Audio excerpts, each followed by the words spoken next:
could, if you can just tell me about you. Well, like what? Hold on here. Let me get this up. Where you kind of grew up. Um, Well, I was born here in North Milwaukee.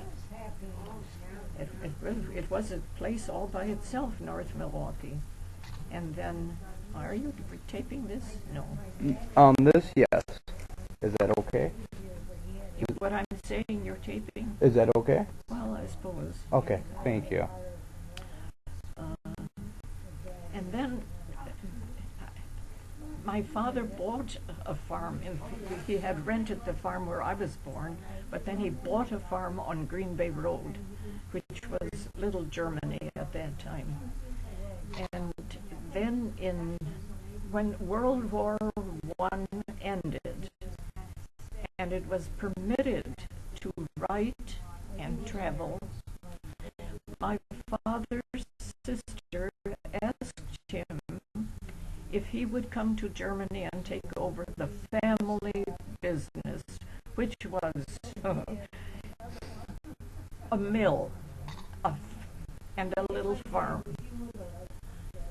So my father, of course, the fatherland, they sold the farm, fortunately had money in the American bank, went to Germany, and the worst possible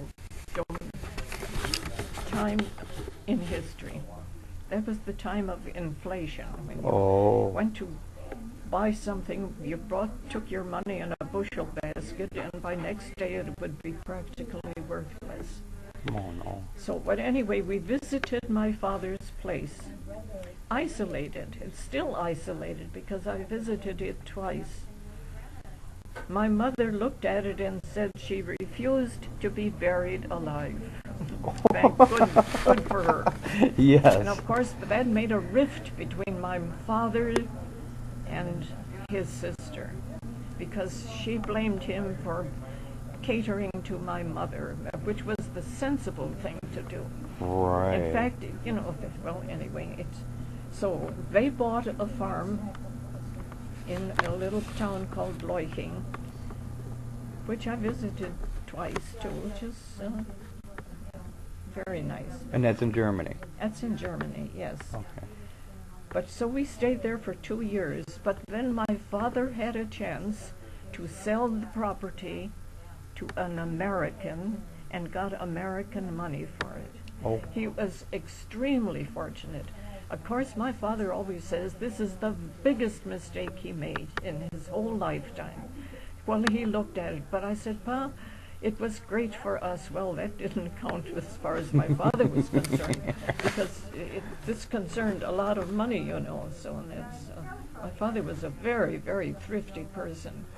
Okay. So, but anyway, we came back to America, and again, my mother didn't want to go back to a farm. When did you come back to America? We came back in 1923. Okay. We went over in 1921, came back in 23. Now, even going, we had a marvelous ship. When we came back, we had all to do to get on any ship at all. Oh. And it was because all the immigration coming through. Extremely rugged living. Oh. And we came to Ellis Island, and see, the thing is, my father had applied for citizenship, but he had stayed away too long, so he lost that and he had to start all over again. Oh, no. But he did start over because he realized how important it was. But then we had a boarding house, a saloon, well, except it was called a soft drink parlor in those days. But of course we sold whiskey, Right. which we had to be very careful, and he was. So that's where you make money. So that's where he made his money. But he was very careful because the federal agents were around all the time. But he was lucky. Right. And careful. Not only lucky, but careful. And we were careful too. Smart. So, but anyway, so I grew up 2 blocks away from our mother house. So we went to school to St. Mary's, and you know, we had a lot of connections. I took piano lessons for a year, convinced my mother she was wasting her good money, which was also true. And then, well, you know, that's the way things went on. Right. So that's where I grew up. And then, of course, we sold that place once, and then the man who bought it unfortunately got arrested for selling liquor. So we had to move back to the place. But then again, you know, after a few years, we cut loose again, and then we moved to Atkinson Avenue, where we had a very nice apartment house, and they did the work themselves, my mother and my father. Oh, okay. So, you know, and then of course had an apartment. So they bought the apartment building, Oh or yes, oh, they really? bought it. Yes, my father didn't believe in renting. Got He bought, so right. he bought it. But he then, well, eventually, of course, they got too old to do the work, and so they sold it and then moved near St. Leo's Church. Not a very nice place, but close to church, and that was important for them. Religion is a big factor in Yes, the yes. family. Yeah, I've then, noticed that. And then, of course, later, where did it go? Oh, it's when they were living on Atkinson Avenue in this apartment house. Then they were members of St. Agnes congregation. And so, you know, so that was pretty close too. But it was pretty far away, and that was another factor, that they had pretty far to go to church. And it was so- always walking wherever you Yes, went. yeah, So, oh yes. and with our My weather. father bought a car once.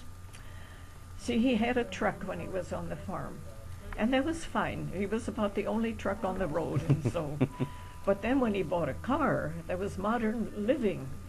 And I was in the car, and I don't know, he had a little accident or almost an accident, and everything. We pleaded with him, please sell this car. So he finally sold the car. You know, he thought it would be so nice. And, you know, Right. when he had to come and get me, that he could do it in his car, and, you know. Well, I'd rather see my father alive